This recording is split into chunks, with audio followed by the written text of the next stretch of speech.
Irmãos, Deus é soberano, Ele é maravilhoso, e eu não sei se você tem prestado ou atenção nas palavras que o Senhor tem falado, naquilo que nós ouvimos nessa manhã. Eu diria que o Senhor Ele tem trago uma sequência de palavras que Ele quer nos dar uma direção em cima do nosso posicionamento como igreja, do nosso posicionamento como noiva amada do Senhor. E, poxa, 2 semanas atrás, a gente ouviu sobre os discípulos do caminho de Emaús. A semana passada nós ouvimos sobre um tempo com Jesus, Marta e Maria. Então, você entendeu que o melhor é ser Maria, Marta ajuda, mas jamais ser Lázaro. Mortão não, né? Aleluia. Mas hoje o Senhor começou a falar muito já aqui desde o início, através do Samuel. Eu falei, Jesus, o Senhor é bom. E eu confesso que eu estava e ainda estou muito apreensivo com aquilo que o Senhor quer fazer nesta manhã. Mas o Samuel começou aqui a falar sobre estar preocupado com as coisas, estar preocupado com o que fazer, estar preocupado com a sua semana, com aquilo que te cerca. Ou seja, em outras palavras, a gente está com o foco no lugar errado. E aí nós cantamos cânticos aqui, né, declarando que Deus, Ele é Deus e Ele fará, enfim, cantamos agora que o Senhor é bom. Mas o que eu quero refletir com os irmãos é uma pergunta que o Senhor já faz há algum tempo, e desde que eu entreguei aquela palavra que domingo retrasado, de manhã, sobre o rio e a curva do rio, o Senhor me fez essa pergunta mais constante, e de lá para cá tem feito, e aí só foram a confirmação daquilo que o Senhor queria fazer até chegar esse dia de hoje. Qual é a sua motivação? O que te motiva? Essa é a pergunta, mas é uma pergunta reflexiva. O que de fato nos motiva? A palavra motivação, ela é muito usada e ela é muito, como eu posso dizer, importante nos dias de hoje. Quando você vai para o mundo corporativo, a motivação é algo que está na mente de todo líder, está na mente de toda gestão de uma empresa. E nenhuma empresa vai trabalhando sem pensar no que motivar o seu profissional, no que motivar as pessoas que trabalham com ela. E isso são várias, é um processo. Eu trabalho em recursos humanos então tem vários programas para motivar colaborador, então assistência médica, benefícios, salário, plano de comissionamentos, plano de retenção, né, que de repente é uma previdência privada. Então existem várias ações, ou melhor, atitudes que fazem com que uma pessoa permaneça motivada. Mas o fato é que mesmo tendo todas essas coisas, ainda você pode se pegar desmotivado. Ainda você pode pegar triste, cabisbaixo. E aí, vamos levar para a nossa vida pessoal. O que te motiva, jovens, o que te motiva a casar?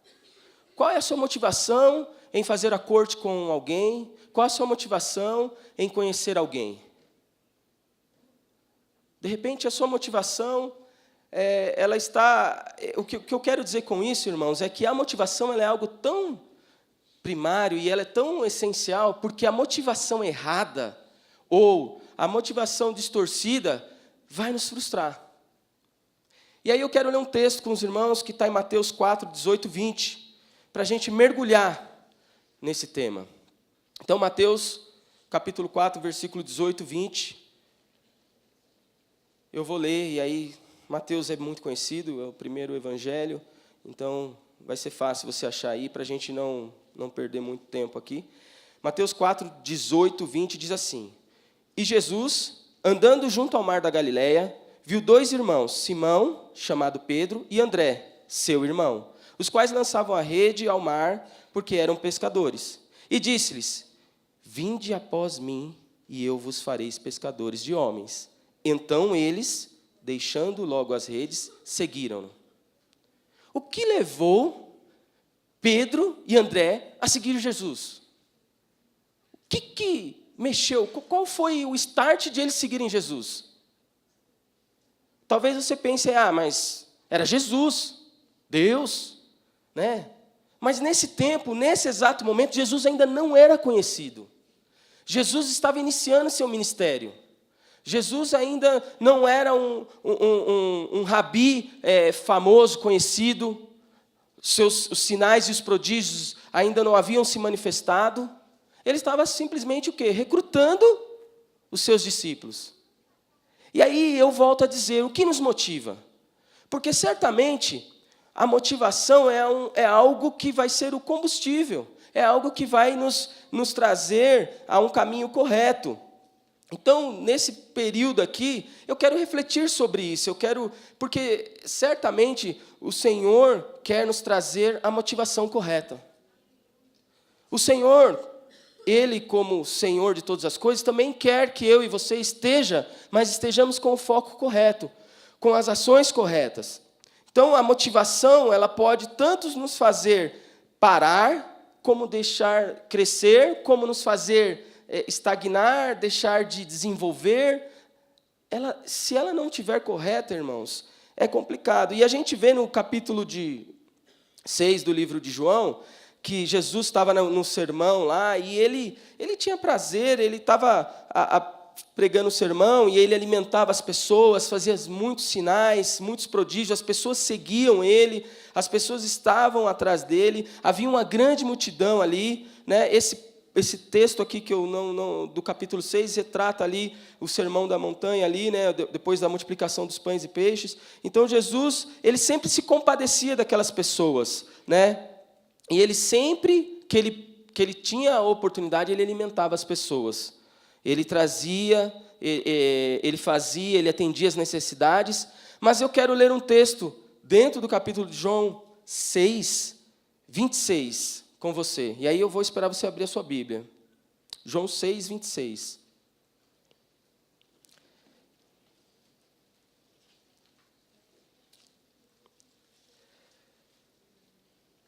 João 6, 26. Evangelho de João, capítulo 6, versículo 26. Diz assim: na verdade vos digo que me buscais, não pelos sinais que vistes, mas porque comestes do pão e vos saciastes. Jesus falando isso aqui. Ao ler esse texto aqui, irmãos, dá a impressão que Jesus queria ajustar os seus discípulos, que Jesus queria ajustar a motivação errada em servi-lo. Jesus queria trazer uma compreensão sobre o que é o Evangelho de Cristo, o que é o Evangelho de Deus. Então, jovem, voltando à sua pergunta, a pergunta que eu fiz, e eu vi que eu fiz no momento errado, agora eu vou corrigir. O que te motiva a casar?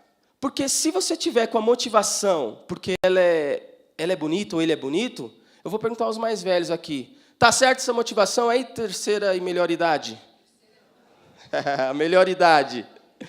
Hein? Tá certa? Não. Por quê? Porque a beleza vai embora. A motivação, irmãos, vai nos levar para um caminho de êxito ou de fracasso. E Jesus aqui, ele chega ali e ele fala: vocês estão me buscando por quê? Por conta dos sinais, prodígios, ou porque eu estou alimentando vocês?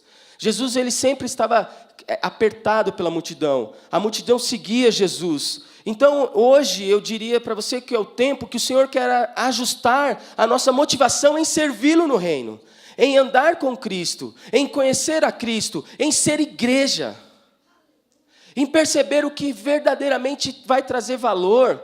Porque se o meu casamento for baseado na beleza da minha esposa, no quanto ela é formosa, e glória a Deus que ela é uma mulher linda e maravilhosa, mas isso vai acabar. Se for em mim, irmãos, eu já tive dias bem melhores. Estou no fim da carreira aí já, né? A barriga começa a crescer, a barba fica branca, né? Começa a vir a calvície.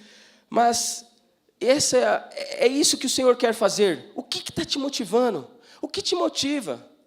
Sabe, numa empresa, se você está lá só por conta de salário, vai chegar uma hora que você vai estar insatisfeito. Porque se você ganha 2, você quer ganhar 3, você ganha 5, você quer ganhar 10, você ganha 10, você quer ganhar 20, você vai estar totalmente satisfeito.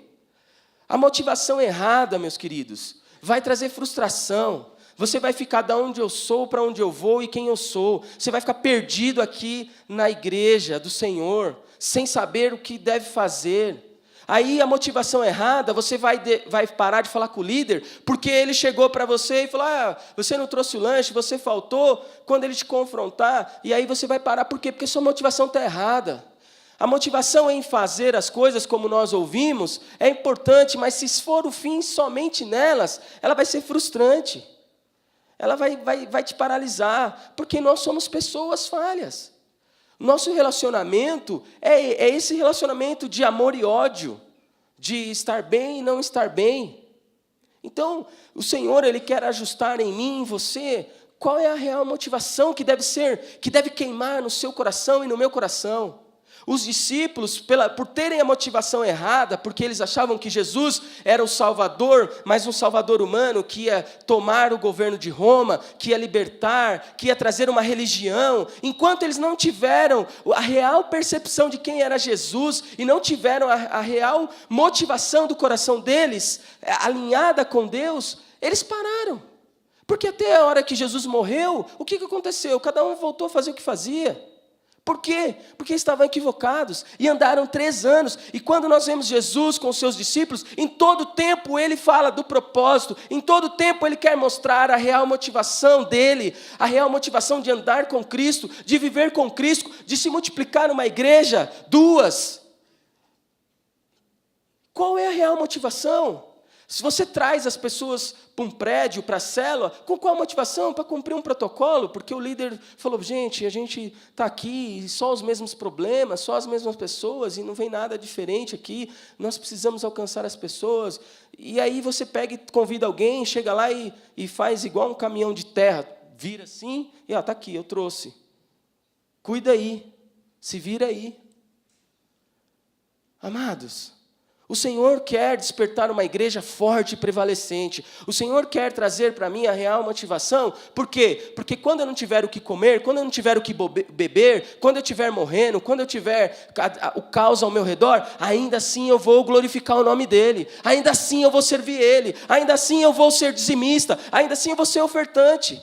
Ainda assim eu vou ser alguém que contribui para esta obra, não porque tão somente eu tenho que ter comunhão com os irmãos, porque eu entendo que acima das minhas vontades há um propósito maior, acima dos meus interesses há um propósito maior. E quando o Senhor falava comigo, há 2 domingos atrás, sobre pessoas que estavam embaraçadas em curva de rio, que lixo estava parando, porque curva de rio só para lixo, porque vira um redemoinho ali e não cai na correnteza, é por conta disso, pessoas que ficam embaraçadas com a própria vida, buscando o próprio umbigo, buscando o meu emprego, a saúde do meu casamento, o meu eu em primeiro lugar, e não entende, e não percebe que não sai disso. Isso vira um ciclo virtuoso. Então é importante que eu e você entendemos. E aí eu queria refletir com você sobre alguns pontos que trazem a motivação correta. Sobre alguns aspectos que trazem a motivação correta. O primeiro, o texto de Mateus 6,33 diz assim: mas buscai primeiro o reino de Deus e a sua justiça, e todas estas coisas vos serão acrescentadas. Primeiro ponto, buscar o reino de Deus, a sua justiça. Quem é a justiça de Deus? Cristo. Eu devo buscar Cristo. Eu devo buscar a justiça de Deus. Ele é a justiça. Eu devo todos os dias da minha vida, a minha motivação não tem que ser o dinheiro, não tem que ser o carro, não tem que ser emprego, não tem que ser, meu casamento está bom ou ruim, não tem que ser nada dessas coisas que vão perecer.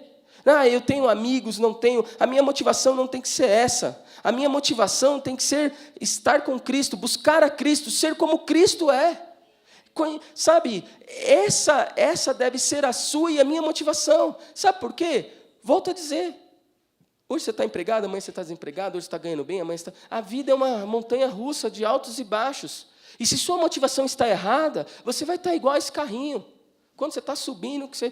agora parou as descidas, aí vem outra descida. Aí o estômago embrulha até, dá aquela volta e fala, nossa, e agora? Como que vai ser a minha vida? Então é muito importante. O Senhor quer ajustar a nossa real motivação. O que vai te trazer prazer no reino, prazer em entender o que é ser dizimista, entender o que é ser ofertante, entender o que é fazer estar aqui, não só para cumprir um protocolo. Você veio hoje aqui porque, se eu não for no culto, o líder vai me cobrar. Não, eu vim de forma automática, sem pensar no que eu ia fazer, no que eu ia ouvir, no que eu ia... Irmãos, Está errado. Porque isso vai te parar. Jesus nunca quis estabelecer uma religião. Jesus nunca quis, nem desejou estabelecer uma religião. Mas o Senhor sempre quis revelar o reino, o Pai, o coração do Pai. Então eu preciso buscar o reino, a sua justiça. Eu devo buscar acima de todas as coisas isso. Aí eu falo da minha vida.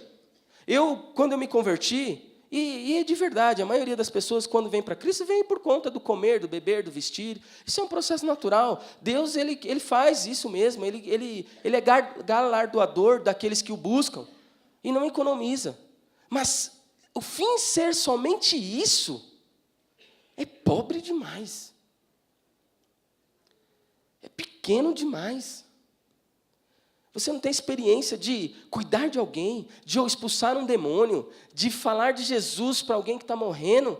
Isso não tem preço. Isso é incomparável. E falando da minha vida, por alguns anos da minha vida, quando me converti, eu buscava carreira. Eu era focado em carreira. Eu não buscava o reino. Eu estava lá porque eu queria resolver meus problemas. E aí Jesus Jesus ele não dispensa ninguém, irmãos.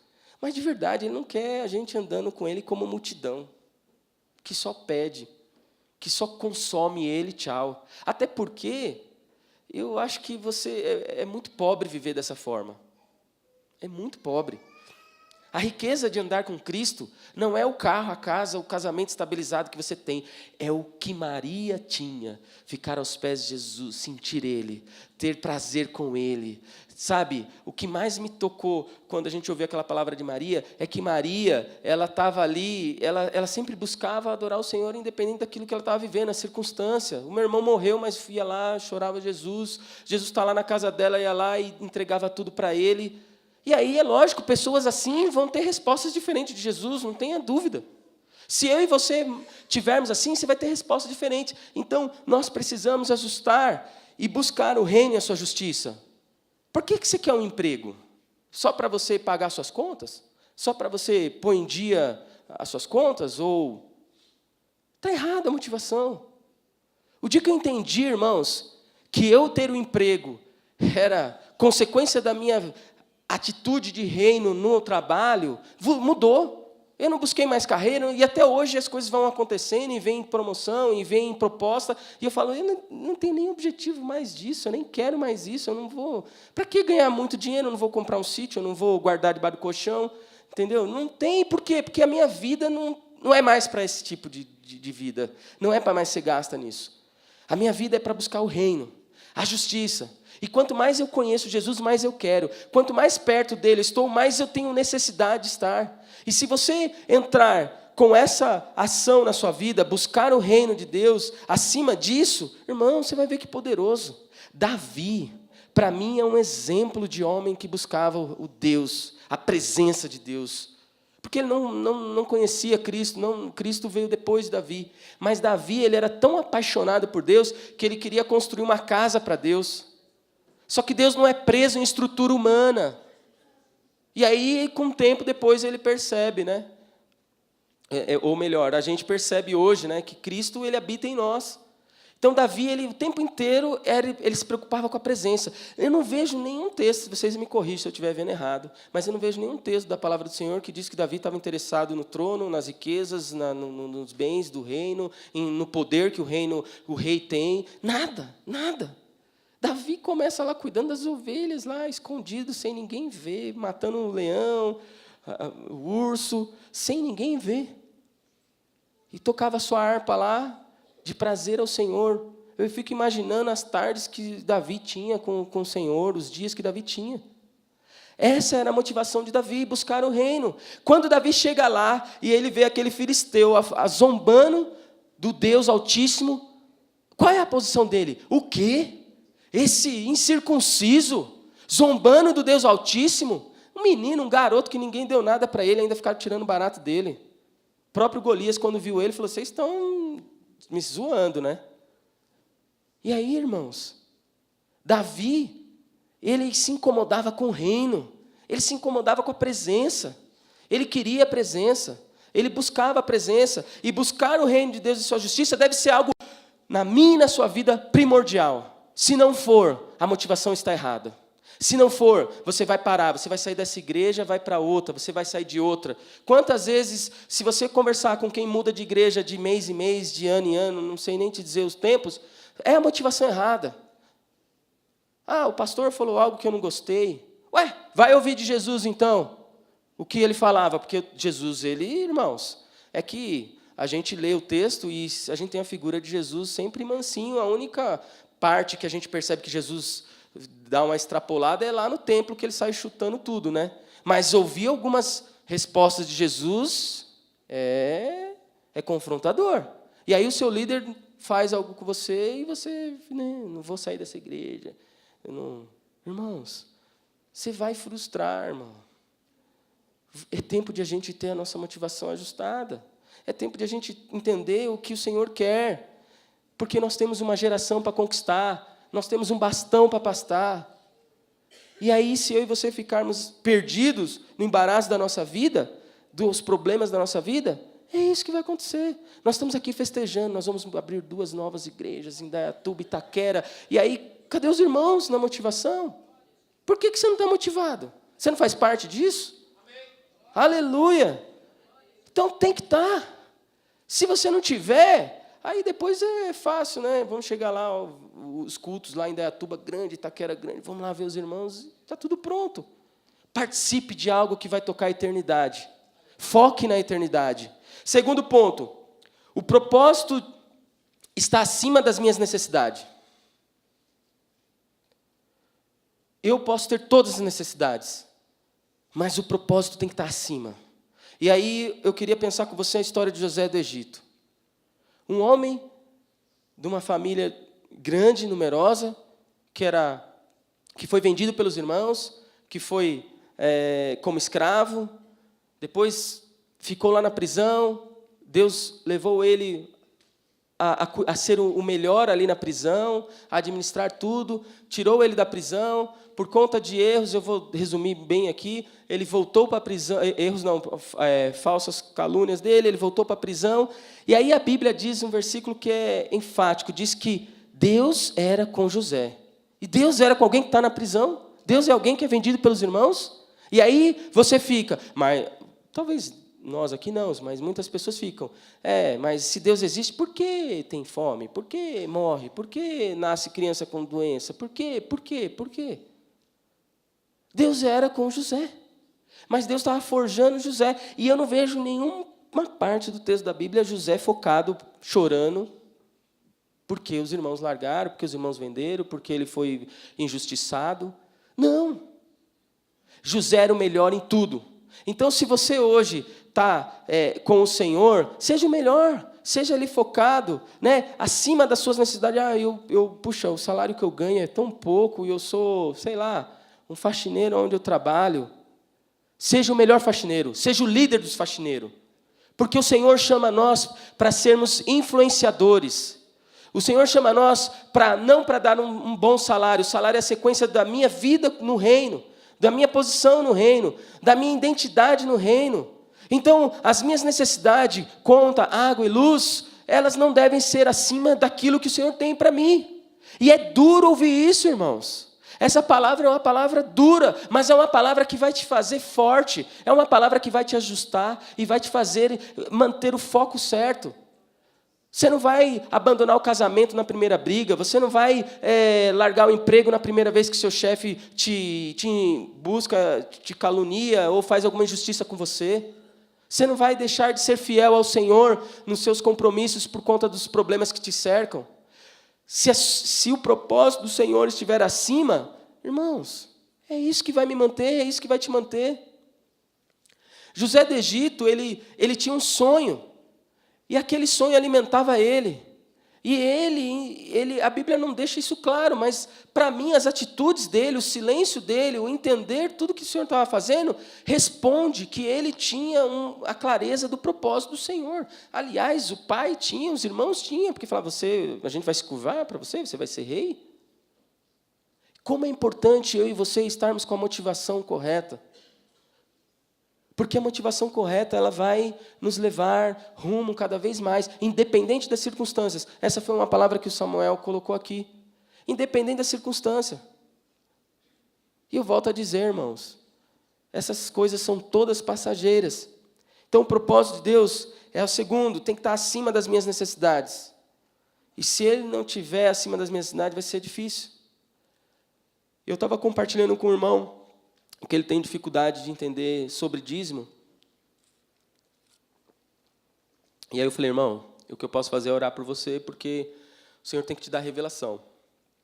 Não é uma obrigação, não é o quanto que eu vou te falar aqui, né? Mas o Senhor tem que dar revelação do que é ser dizimista.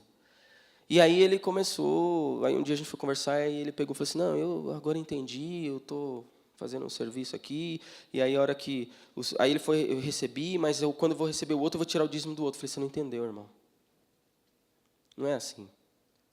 Por que ele estava fazendo? Ele estava recebendo alguns valores e pagando as contas dele, e aí depois, quando ele fosse receber um outro lá na frente, ele ia tirar o dízimo. Eu falei, não é. Sabe por quê? Vou ser bem sincero, sabe o que vai acontecer? Primeiro que você não está tirando a primícia, mas esquece essa parte. Nós já ouvimos aqui do pastor Joel Fiuza que, no fundo, nós todos temos muitas falhas como dizimistas, né? Mas aí eu falei para ele assim, falei, irmão, quando chegar lá nesse dia que você vai receber, ele falou, recebi, agora eu vou entregar o dízimo, e provavelmente o seu dízimo vai ser todo esse valor. Sabe o que vai acontecer? Sua filha vai ficar doente. Sua esposa vai ter uma necessidade. E aí você vai ter uma causa nobre para dizer, Senhor, eu vou tirar uma parte aqui, ou eu vou usar esse dinheiro nisso.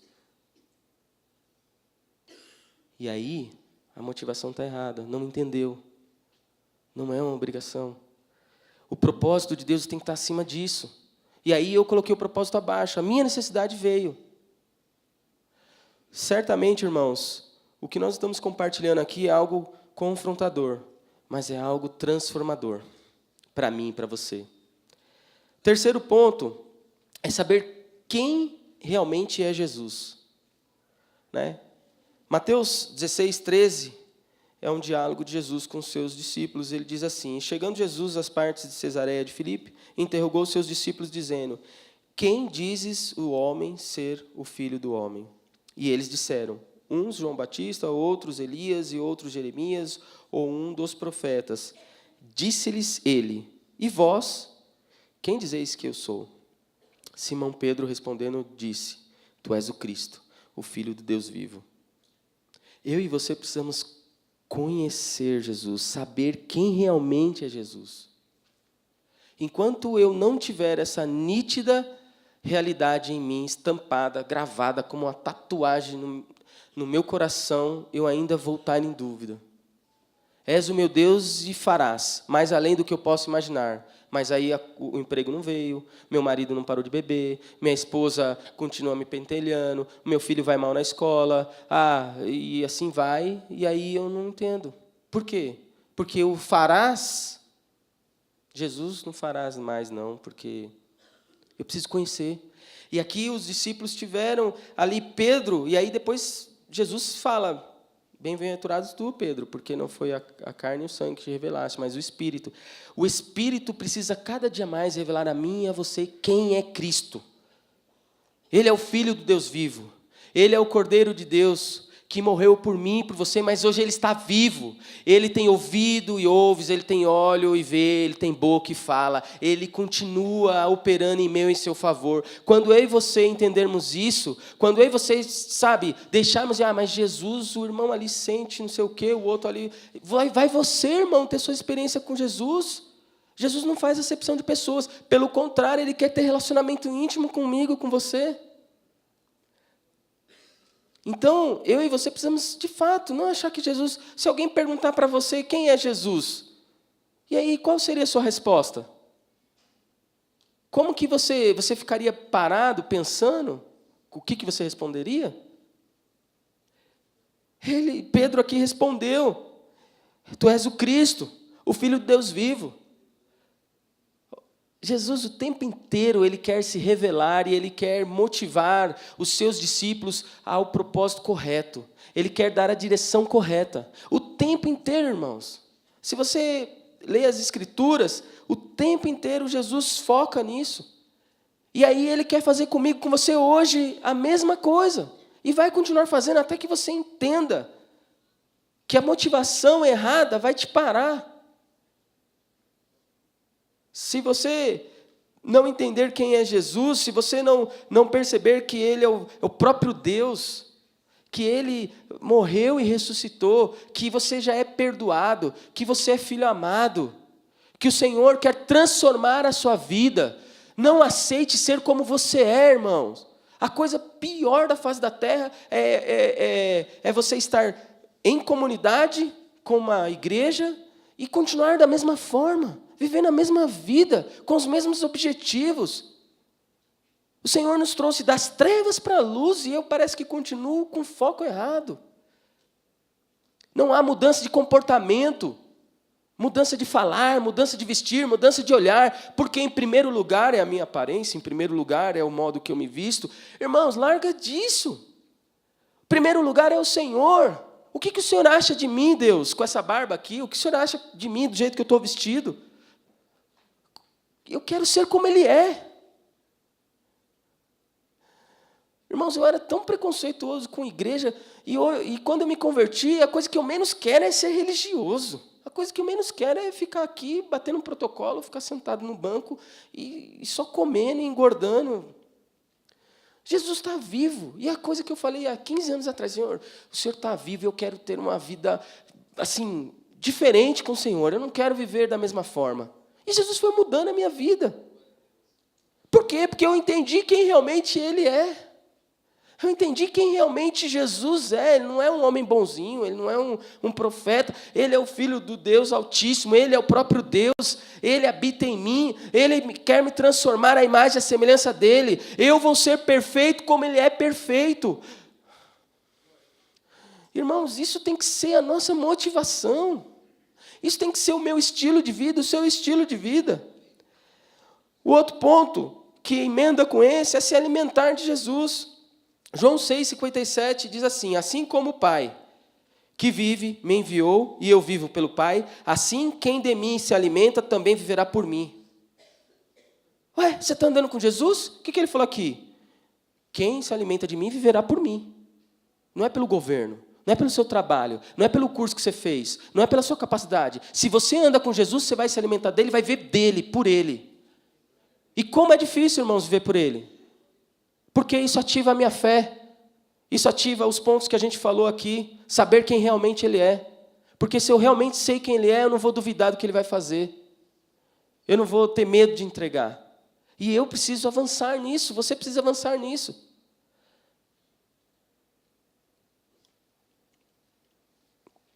Comer dele é ler mais as Escrituras.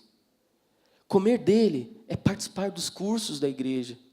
Comer dele é estar envolvido na cela, não só para trazer lanche, não só para fazer o louvor, porque isso é motivação errada. Certa vez eu conversando com uma irmã, ela, eu estou aqui, mas eu só venho, trago lanche, eu não me sinto integrante. Eu falei, irmã, posso falar uma coisa? Eu às vezes sou meio duro com as palavras, irmãos. Deus está me transformando. E eu falei assim, irmã, posso falar uma coisa? Você quer chamar a atenção de Jesus? Não é o seu louvor, não é o seu lanche. Não é nem a ministração que você vai fazer na célula. É cuidar de alguém. Vai cuidar de alguém. Vai amar alguém. Vai cuidar de alguém. Pegar um bêbado, pegar uma prostituta, pegar alguém que está usando droga e vai gastar sua vida com ele. Aí você vai chamar a atenção de Jesus. Não que essas coisas sejam irrelevantes. Mas, irmãos, de verdade, eu e você precisamos nos alimentar dele, comer dele. Porque quanto mais eu como dele, mais eu me pareço com ele. E aí, lógico, louvar te leva a ser parecido com o Senhor, sim, a gente vai falar sobre isso. Mas eu preciso estar envolvido na obra. Eu queria que você pensasse o que te motiva a estar aqui nesse prédio, porque a igreja somos nós. O que te motiva a ir à célula? Qual é a sua motivação nisso? Talvez, como eu disse, seja arrumar o seu casamento, a corte que vai chegar, a faculdade que quer fazer, o emprego que quer chegar. Volto a dizer, isso não está errado, mas o fim não pode ser esse, e não pode ser somente isso, o foco da sua vida. Porque isso, se for o centro da sua vida, a hora que você não tiver, você vai ficar perdido. A hora que você não tiver, você vai largar tudo. E aí Jesus, que não tem nada a ver com isso, é o primeiro a ouvir. Eu vou largar a igreja. Eu não vou mais para a igreja. O que Jesus tem a ver? O líder, às vezes, fala uma situação, não vou mais para essa igreja por conta disso. Então, se alimente dele, porque quanto mais você come dele, você vai se parecer mais com ele. Né? E aquele que se alimenta dele também vive por ele. Os discípulos viveram isso. Os discípulos viveram por ele, através dele. Outro ponto. Louvar a Deus acima da circunstância. Note que o o Senhor fala conosco aqui é algo que vem mexer comigo e com você. Porque ouvir essa pergunta e começar a pensar sobre essas coisas, eu começo a enxergar motivações erradas, e várias na minha vida. Então, louvar a Deus acima da circunstância. Em Atos 16, 25, 26, diz assim: E perto da meia-noite, Paulo e Silas oravam e cantavam hinos a Deus, e os outros presos os escutavam. E, de repente, sobreveio um tão grande terremoto que os alicerces do cárcere se moveram, e logo abriram todas as portas, e foram soltas as prisões de todos. Ter o foco correto, a motivação correta é louvar a Deus, independente da circunstância. Paulo e Silas aqui, vocês ouviram, tinham sido açoitados, vocês conhecem bem essa passagem, mas eles estavam lá, louvando e adorando ao Senhor. Você já teve uma experiência assim? Você já viveu isso na sua vida, de o caos está tomando conta e você abrir os seus lábios e começar a louvar a Deus e exaltar a Deus, porque você conhece Jesus, porque você entende que o propósito é maior do que a sua necessidade e porque você sabe que buscar o reino e a justiça de Deus é em primeiro lugar, e nós sabemos que a justiça de Deus é Jesus. Então, quando eu e você nos comportamos assim diante da circunstância, emendando esse raciocínio, irmão, as cadeias quebram mesmo, aí todo mundo, até quem não tem nada a ver, é alcançado. Que foram os outros presos. Todo mundo foi livre, por conta de Paulo e Silas. Isso, irmãos, é perceber que uma vida com Deus, ela é primordial para mim e para você. Mas não uma vida religiosa, não uma vida de experiência do que os outros têm. Não uma vida de experiência naquilo que Ele me dá, naquilo que Ele pode me dar. É importante eu e você termos o nosso coração alinhado. A motivação, o nosso combustível. Jesus, volta a dizer, eu vou ser pragmático em falar isso. Jesus, o tempo inteiro, Ele queria corrigir o foco dos seus discípulos. E Jesus continua fazendo a mesma coisa comigo e com você. Ei, olha para mim. Ei, eu vou fazer. Por que você está duvidando? Porque não conhecemos Jesus. Os discípulos andaram 3 anos com ele, não conheciam ele. Largaram tudo depois que ele morreu. Mas quando ele ressuscitou e viu, o que Pedro fez? Largou o barco, pulou, foi ao encontro de Jesus. Então, irmãos, eu e você precisamos louvar a Deus acima da circunstância. É fácil? Não. Mas quando você tem esses pontos já na sua vida, sabe, fomentando o seu coração, se torna fácil. Ou se torna alcançável, vamos dizer assim. Último ponto. Ter comunhão com o Pai. Mateus 26, 37, 39 diz assim: Levando consigo Pedro e os 2 filhos de Zebedeu, começou a entristecer-se e a angustiar-se. Disse-lhes então: A minha alma está profundamente triste, numa tristeza mortal. Fiquem aqui e vigiem comigo. Indo um pouco mais adiante, prostrou-se com o rosto em terra e orou: Meu Pai, se for possível, afasta-se de mim este cálice. Contudo, não seja como eu quero, mas sim como tu queres. Essa é a oração de Jesus no Getsêmani. E eu, muitas vezes, li esse texto e o Senhor falou comigo um tempo atrás. Eu falava, nossa, aqui Jesus mostra a fragilidade dele como homem. Né? Porque muitas vezes você fica, mas ele era Deus, então ele não sentia. Sentiu, ele foi tentado como você foi, como eu sou. Ele passou por tudo que eu e você passamos. Ele era Deus e ao mesmo tempo homem, 100% Deus, 100% homem. Jesus sangrava como nós sangramos, se entristeceu, e eu falava, olha, aqui mostra. E aí eu falei, nossa, Jesus aqui, ele ficou angustiado, né? Acho que ele estava com medo de passar o que ele ia passar. Irmãos, aí um dia Deus fala assim para mim, não, filho,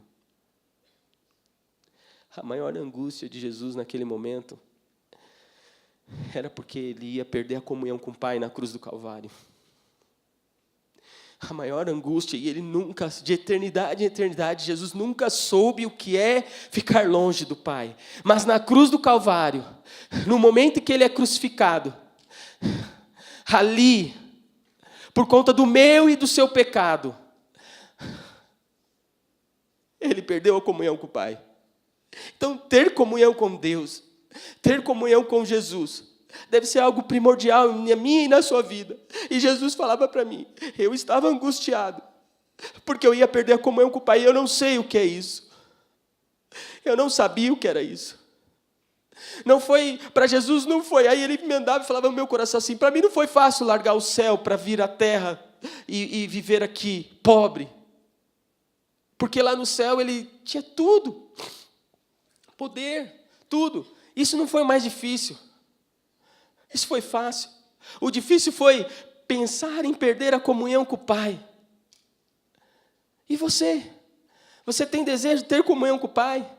Se você não tiver isso no seu coração ardendo, a motivação está errada. Se você não tiver isso batendo forte no seu coração, a motivação está errada. Jesus queria ter e quer ter um relacionamento comigo e com você. E aqui, como eu disse, por um bom tempo eu fiquei perdido nisso aqui, achando que era outra coisa, e Deus fala para mim. E aí, irmãos, eu de verdade olhei esse versículo com outro olhar.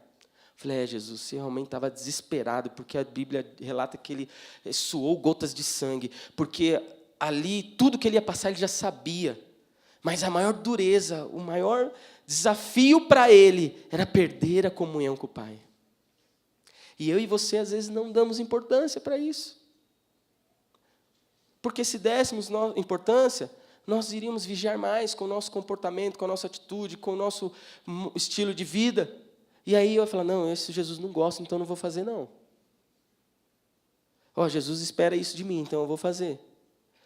E eu quero ter comunhão com Ele. Eu não sei você, mas quais as experiências que você teve de orar e estar lá, seja na sua casa, no carro, no seu lugar de intimidade com o Senhor, e você sentir Deus assim de uma forma tremenda, sobrenatural. Isso não é bom, irmãos? Estou fazendo uma pergunta, não é bom? Aleluia. E aí, você imagina Jesus, ele não ia ter comunhão com o Pai. Então, eu e você temos que ter comunhão com o Pai. Se eu e você tivermos comunhão com o Pai, com certeza a nossa motivação vai estar correta. Os discípulos andaram com Jesus, comiam, bebiam, dormiam, se alimentavam através dele, mas não entendiam o que era isso. E aí eu estou falando isso para você, para que você mude a sua perspectiva e deseje ardentemente ter comunhão com o Pai. Porque você vai ser transformado. Eu sou transformado à medida que eu tenho comunhão com o Pai. E quando eu não tenho, eu fico desesperado. Eu fico triste. Jesus se entristeceu por isso. Então, irmãos, para a gente encerrar, o que eu quero dizer é que Jesus em nenhum momento ele questionava o povo que buscava ele por conta das necessidades. Por conta de cura, por conta da provisão que ele podia dar, ou por conta das bênçãos deles. Como eu disse, Jesus ele é galardoador daqueles que o buscam, isso está em Hebreus 11:6. Mas essa não deve ser a minha e a sua motivação. Tão somente ela. O evangelho pregado por Jesus é esse. E dizia a todos, se alguém quer vir após mim, negue-se a si mesmo. E tome cada dia a sua cruz e siga-me. Lucas 9:23. E qualquer que não levar a sua cruz e não vier após mim, não pode ser meu discípulo. Lucas 14:27. Esse é o evangelho. Essa é a verdade de Deus para mim e para a sua vida. Percebe como Jesus ele é duro? Percebe como Jesus ele não baixa o padrão? Ninguém que não aborrece pai e mãe não é digno de mim. Enfim, não vou lembrar o texto agora exato. Mas Jesus o tempo inteiro ele quer trazer a mim e você ao foco correto. É como se Jesus quisesse dizer àquela multidão: e quando não acontecer mais nada? E aí? Você já fez essa pergunta? Faça essa pergunta para você. Se Deus hoje parar, encerra o céu sobre a sua vida, não vem mais nada. E? Acabou os sinais, acabou os prodígios, acabou tudo. Como vai ser o meu e o seu comportamento? Ainda nós vamos querer servir o Senhor? Ainda assim nós vamos querer estar fazendo parte dessa comunidade? Sem sentir um arrepio, sem ter um profeta para entregar algo, sem ter o milagre da cura, sem ter o emprego que eu busquei ele? No final, nós somos barganhadores com o Senhor. E vocês ouviram o que eu falei? Nós somos barganhadores com o Senhor. E o que o Senhor quer é ajustar a nossa motivação. Porque o Senhor tem pressa, irmãos. Como Ele está com pressa. Os dias estão se abreviando. As palavras estão se cumprindo. E nós, porque dormimos, o diabo está fazendo a festa. Enquanto eu e você nos calarmos, enquanto eu e você não estivermos com a motivação correta e ficarmos embaraçados na curva do rio ali, parado, olhando para a nossa própria vida, irmãos, a gente vai perder muita coisa e vai ter uma vida mediana com o Senhor. E uma coisa que eu não quero é ter uma vida mediana. E eu posso te garantir que uma vida acima da média não é a vida que tem carro, casa. Não é, irmãos. De verdade, não é. É uma vida com Cristo. É uma vida com Ele, de experiências com Ele, de ouvir Ele. Sabe, aquela experiência de você... Deus te avisar o que vai acontecer. Nossa, como isso é maravilhoso. Sabe, ninguém fica confundido, ninguém fica abandonado. Não precisou de nenhum mediador, ninguém não. Ele mesmo te falou o que ia acontecer, o que estava por vir, e você já está meio que preparado. Então, eu e você precisamos perceber que o evangelho pregado por Jesus é negar a si mesmo, tomar a cruz e segui-lo. É ser discípulo e não só multidão. Eu acho que o caminho saudável de todo cristão é passar de multidão para discípulo e discípulo mais chegado. Porque isso, irmãos, é o que vai te trazer a motivação correta. Isso é o que vai te dar experiências. Então, para que a gente possa estar orando, eu quero reforçar aqui, devemos buscá-lo e servi-lo independente das nossas circunstâncias. Independente do que temos. Porque, faço essa pergunta para você. Se Deus não te der mais nada, e o que vai acontecer com você? O que acontece comigo? A nossa motivação não deve ser pelas coisas terrenas, porque elas vão perecer. A nossa motivação tem que ser e estar em agradar o coração de Deus. Devemos ser gratos ao Senhor por tudo que Ele já fez. E tudo que Ele já fez, salvação, lá na cruz do Calvário. O Senhor já me alcançou. Todos os dias eu falo, Senhor, não foi em vão a sua obra. Eu estou aqui, o Senhor me alcançou, o Senhor me transformou. E evangelho, irmãos, é transformação. É mudar. Não dá para continuar com Cristo e ficar pensando só nas mesmas coisas, tendo a mesma fala, o mesmo comportamento. Não dá, irmão. E eu não quero forçar você a fazer isso, mas vai ter esses pontos aqui. Vai ter intimidade com o Senhor, conhecer Jesus, né? Ter comunhão com o Pai, você vai ver se você não muda. E rápido, muito. Nós precisamos disso. Então eu queria que você ficasse de pé para a gente orar. Eu queria que a equipe de louvor viesse aqui. Então, amado, eu não sei como está a sua vida. Não sei se você está desempregado, se você está com alguma necessidade financeira, se você não consegue ser fiel nos dízimos, nas ofertas, enfim. Eu não sei o que está cercando, o que está te paralisando, o que está te frustrando. Mas uma coisa eu quero dizer para você, que o Senhor quer ter um relacionamento íntimo com você. O Senhor quer transformar a minha e a sua vida. O Senhor quer que eu e você desenvolvemos nesses pontos para que nós não estejamos aqui simplesmente para cumprir um protocolo. E quando o seu líder precisar de ajuda, ou mesmo ele não precisando, você vai agir. Porque você entendeu que o propósito do Senhor é acima de tudo. Porque você tem que se alimentar, e quando você se alimenta, você está envolvido na obra. Lucas 12:34 diz assim: porque onde estiver o vosso coração, ali também estará o vosso tesouro. Aonde está o seu coração? No seu casamento? No emprego? Na enfermidade que está te incomodando? Na faculdade que você quer fazer? Nos embaraços dessa terra? Eu queria convidar você a expressar a seguinte frase. Porque os discípulos, quando foram confrontados por Jesus, e aí, vocês também vão me deixar? Jesus, irmãos, volto a dizer, ele era, como diz os jovens, papo reto. Ele falava, e aí, vocês vão me deixar? E aí Pedro diz, Senhor, para onde nós iremos? Se só Tu tem a palavra de vida.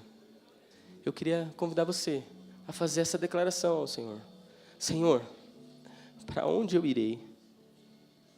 Se só Tu tem a palavra. De quem eu comerei? De quem eu beberei? Se Tu és o pão. Aleluia. Oh, aleluia. Comece a colocar o seu coração diante do Senhor. Saiba que o Senhor, Ele quer te desenvolver hoje. E quer tirar o seu foco das coisas erradas. E quer trazer a motivação correta. Por que você lidera hoje? Por conta de um cargo? Porque você quer ficar à frente? Está errada a motivação. Que Ele cresça e eu diminua. Oh, Espírito Santo. Jesus. Pai. Aqui estamos, Senhor. Que o Senhor venha tocar nos nossos corações. Senhor, que o Senhor venha falar com a Tua igreja de uma forma íntima e profunda. Que os nossos olhos possam ser abertos. E que a motivação que está em nosso coração, Senhor, ela venha a ser, Deus, o dínamos, o combustível, para que nós possamos dar os passos corretos. Porque quando todas as outras coisas faltarem, Senhor, ainda assim eu te louvarei, ainda assim eu te exaltarei, Pai. Espírito Santo, toca na vida dos meus irmãos. Começa a acender o coração deles com a Tua chama. Começa, Senhor, a trazer um encargo pela Tua obra. Começa, Senhor, a ajustar os meus irmãos para uma mudança de vida, de transformação da mente, que deixa o reino e o propósito do Senhor acima de todas as coisas, Pai. Nós não queremos brincar de ser igreja, mas nós queremos ser a igreja que prevalece contra as portas do inferno. A igreja, Senhor, que ora e que proclama o evangelho da salvação. A igreja, Senhor, que entendeu que te seguir é tomar a sua cruz, é matar o seu eu e servir a Ti, ser o seu discípulo. Pai, em nome de Jesus, levanta-nos, Pai, como geração forte. Levanta-nos, Deus, para multiplicar estas igrejas. Levanta-nos, Deus, para que o Seu reino se estabeleça nessa terra. Levanta, Senhor, homens e mulheres valentes que se importarão com as crianças, que, Senhor, não se venderão e nem se corromperão por salários melhores, que não desejarão casas na praia, que não desejarão carros confortáveis tão somente para o próprio consumo, mas pessoas, Senhor, que entenderam o propósito maior, que entenderam o que é o reino, que entenderam quem é o Senhor. Leva-nos num nível de intimidade maior, ao ponto, Deus, de nós não enxergarmos para as nossas circunstâncias e tão somente desejarmos a Ti. Oh, Espírito Santo,